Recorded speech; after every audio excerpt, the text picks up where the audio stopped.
चित मच्छंदर गोरखाया में आप सबका स्वागत है। जय हिंद, जय भारत, जय जवान, जय किसान, जय विज्ञान, जय अनुसंधान। चित मच्छंदर गोरखाया में हम देश और दुनिया की सांप्रत समस्या की बातें करते हैं। पूरा विश्व परेशान है। कहीं बाढ़ है, कहीं अकाल है, कहीं युद्ध है, कहीं वावाजोड़ा है, कहीं तूफान है। सब परेशान हैं और सारी दुनिया में एक परिवर्तन आ रहा है। परिवर्तन का स्वीकार करो। और ये परिवर्तन और किसी की मर्जी से नहीं हो रहा है। वो परिवर्तन दिव्य महाकाल की मर्जी से हो रहा है। कोई महाकाल में माने न माने, उससे महाकाल को कोई फर्क नहीं पड़ता है। मगर पूरा देश आज एक गंभीर समस्या से जूझ रहा है और वो समस्या है राजकारणियों की। राजकारण में अभी जो बाहुबली घुसे हैं और जो भ्रष्टाचारी घुसे हैं, उन्होंने देश का पूरा माहौल बिगाड़ दिया है। वो माहौल को सही करना भारतीयों का कार्य है। सारे भारतीयों को आगे आना पड़ेगा और देश के राजकारण को बदलना पड़ेगा।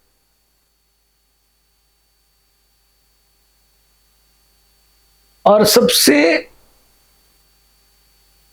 जो हमें परेशान करने वाली बात है वो यह है कि हमारी जुडिशरी न्याय प्रणाली पे भ्रष्टाचारियों के और गुनहगार लोगों के हाथों से मुक्त नहीं है। या तो वो जजिस डरते हैं या उनके साथ जुड़ के अपना उल्लू सीधा कर रहे हैं। हमें जुडिशरी से लेकर पार्लियामेंट तक सारी प्रक्रिया को बदलना पड़ेगा। आज हमारी विधायिकाओं में जो लोग बैठे हैं, जो राज्यसभा के मेंबर्स हैं, लोकसभा के मेंबर्स हैं, जो विधानसभा के मेंबर्स हैं, जो विधान परिषद के मेंबर्स हैं, वो कैसे होने चाहिए वो बंधारण में लिखा हुआ है। मगर सारा पार्टियां बंधारण की बातों को साइड में रखे अपने बाहुबली, भ्रष्ट और परिवार को वफादार लोगों को राज्यसभा में भेज रहे हैं। राज्यसभा विद्वानों के लिए है, मगर राज्यसभा के जितने भी सभ्य हैं उसमें 10% से ज्यादा निष्णात एक्सपर्ट लोग नहीं होंगे।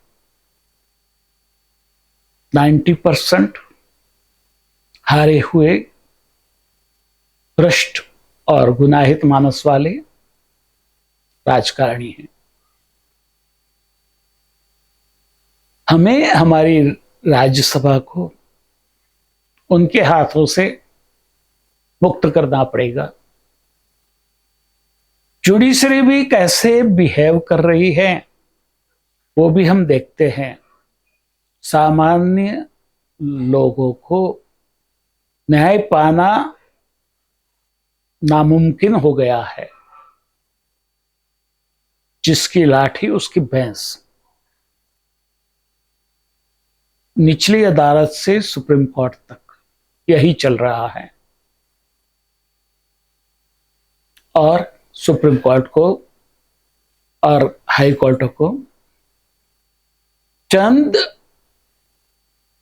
वकीलों ने बान कर लिया है। उनके हिसाब से हमारी हाई कोर्ट और सुप्रीम कोर्ट चलती है।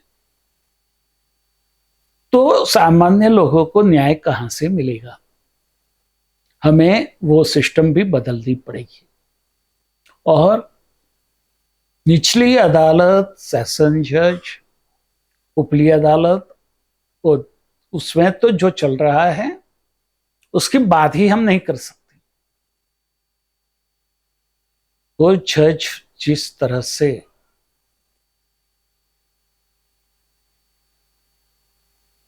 न्याय दे रहे हैं उसके ऊपर हमें शर्म आती है। पूरी सिस्टम को बदलना जरूरी है। बदलना पड़ेगा और बदलने के लिए हमें आगे आना पड़ेगा। लोकसभा में बहुमति के सरकार के विरुद्ध भी चंद लोग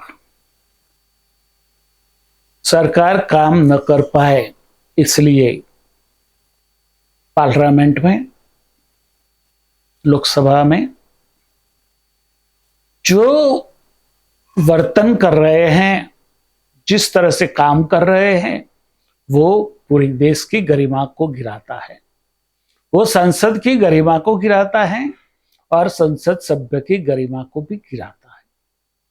ऐसे संसद सभ्यों को फिर से संसद में भेजना वो आप सबको तय करना है। भारतीय नागरिकों को तय करना है। जिस सरकार को, पक्ष को देश के लोगों ने बहुमति से सरकार बनाकर देश के वहीवट को सौंपा है, उसको वहीवट नहीं करने देना, काम नहीं कर देना, वो सबसे बड़ा जुर्म है। और उसी जुर्म को बचाना वो उससे भी बड़ा जुर्म है।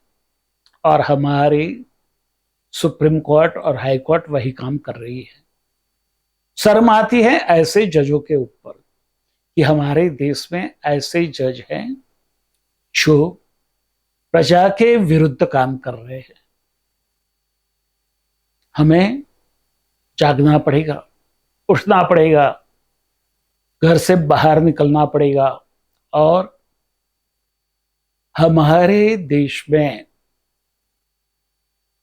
पार्लियामेंट से लेकर विधानसभा तक जो चल रहा है उसको रोकना पड़ेगा।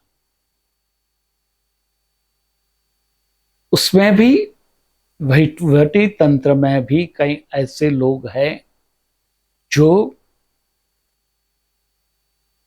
प्रजा विरुद्ध काम कर रहे हैं। उसको भी हमें उजागर करना पड़ेगा, उनके पदों से हटाना पड़ेगा और वो हमारा अधिकार है। हरियाणा में नूह में मंदिर से शोभा यात्रा निकल रही थी जो कई सालों से वो चलती आ रही है। वो शोभा यात्रा के ऊपर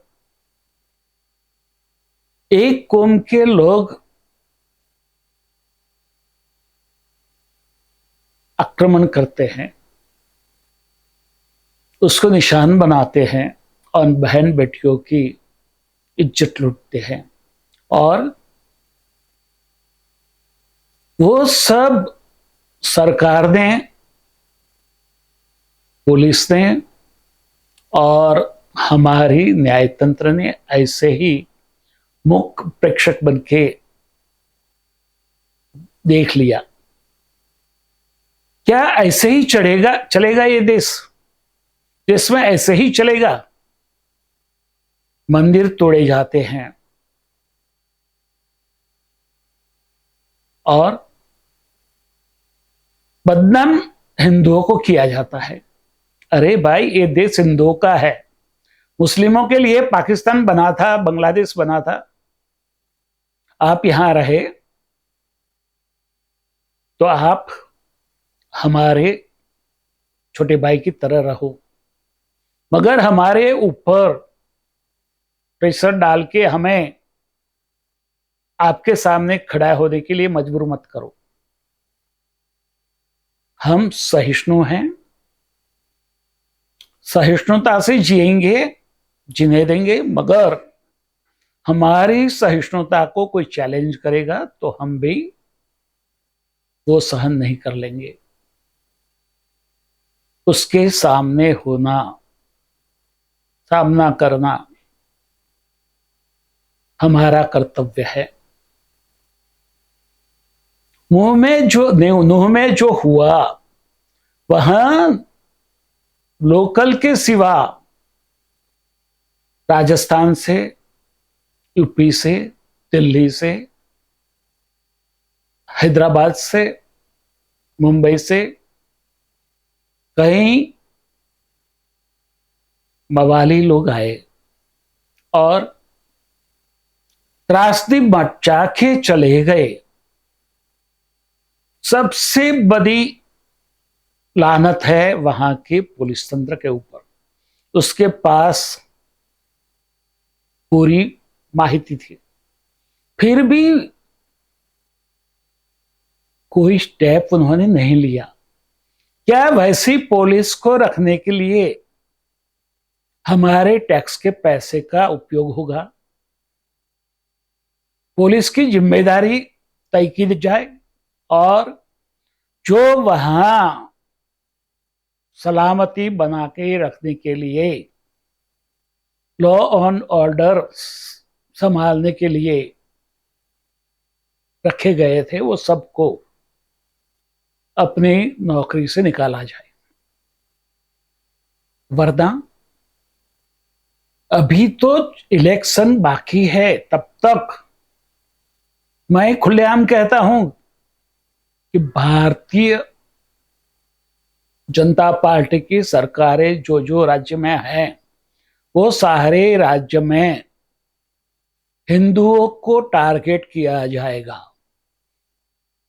क्यों किया जाएगा वो भी समझना जरूरी है कि आप भारतीय जनता पार्टी से अलग हो जाए।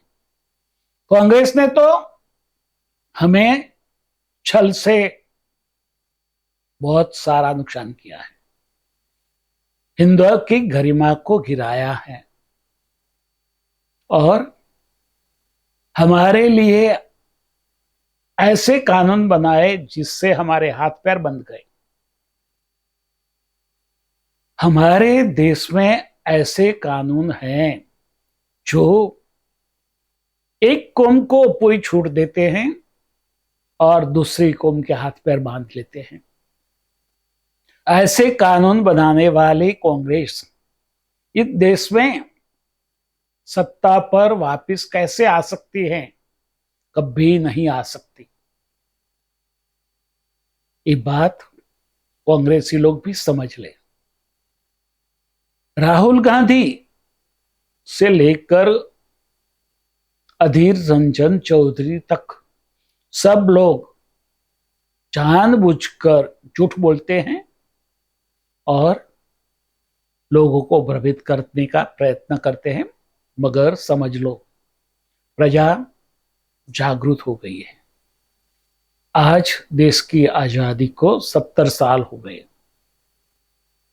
आजादी का अमृत महोत्सव 75 साल चल रहा है और पूरी पीढ़ी बदल गई है। पूरी पीढ़ी जो नई है वो जागृत है। वो आपको ऐसा सबक सिखाएगी जो आपने कभी कल्पना भी नहीं की होगी। तो आप सब एक बात समझ लें, अभी आप एक कौम का तुष्टीकरण करके सत्ता पर नहीं आ सकते। और हमारे देश में, भारत में, जो देश हित की बात करेगा वही देश में राज करेगा। जो सनातन हित की बात करेगा वही देश में राज करेगा। जो सनातन कल्चर की बात करेगा वही देश में राज करेगा। सनातन संस्कृति को पुनर्स्थापित करना है। ये बात सारे भारतीय समझ ले। हमें भारत की जो आन बान और शान है उसको पुनर्स्थापित करना है। हमारा ऋषि जीवन, ऋषि संस्कृति जो वर्ग विहीन और वर्ण विहीन थी, वो फिर से हमें पुनर्स्थापित करनी है। और कहीं भी भ्रमित हुए बिना हमें सबको साथ लेकर आगे बढ़ना है। जो आना चाहे वो आ सकते हैं, ना आना चाहे वो भी जरा देख ले कि आपकी हैसियत उन लोगों ने क्या बना के रखी है। वो पछताएंगे।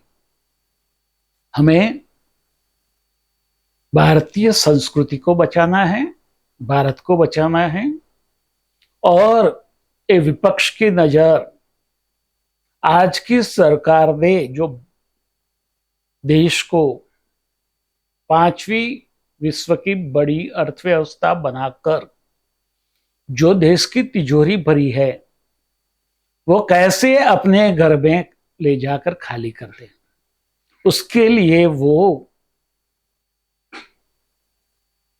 अपने आप को इतने स्वार्थी बनकर, लोगों को लड़ाकर तिजोरी को हटिया जाने का काम करने के लिए तैयार हुए हैं। और उसका पहला उदाहरण है केजरीवाल का शीश महल। केजरीवाल की जो आबकारी नीति। और कांग्रेसियों को तो हम जानते ही हैं, खरगे से लेकर राहुल गांधी तक वो सारे कांग्रेसी जो है वो बताए कि वो कौन सा बिजनेस कर रहे हैं जो आज इतने ठाठ से रह रहे हैं। भारत की प्रजा को वो बताए कि भारत की प्रजा भी वैसे बिजनेस करके अपने आप को ऊपर उठाए और देश का गौरव बढ़ाए। वो अदानी में उलझे हुए हैं, वो मणिपुर में उलझे हुए हैं। मणिपुर की समस्या कांग्रेस की देन है। चीन को पूरा हिमालय दे देना वो कांग्रेस की देन है। पूरा विश्व जानता है कि कैलाश हिंदुओं की आस्था का स्थान है और वो कैलाश सोने की थाली में चीन को दे देना वो कांग्रेस का काम है। वो कांग्रेस कौन से मुख से हिंदुओं का वोट मांग रही है? अपने आप को पूछे, समझ ले। इस देश में कांग्रेस की अभी कोई जगह नहीं है। और उसमें भी जो विधर्मी बन गए हैं, क्रिप्टो क्रिश्चियन है, क्रिप्टो मुस्लिम्स है, क्रिप्टो बुद्धिस्ट है, उस सबको मैं अगवा करता हूं कि आपकी जो इच्छा है वो पूरी होने वाली नहीं है। समझ लें, महाकाल का आदेश जो है उसके हिसाब से ही काम चलेगा। सारे सिद्ध और सारे महाकाल के गण, भैरव भैरवियां, वीर महावीर, भूत प्रेत पिशाच ब्रह्म राक्षस, जोग जोगणिया,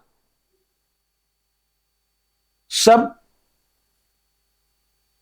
अपने काम में लग गए हैं और एक एक विपक्ष के जो भ्रष्ट नेता है उनकी वाट लगने वाली है।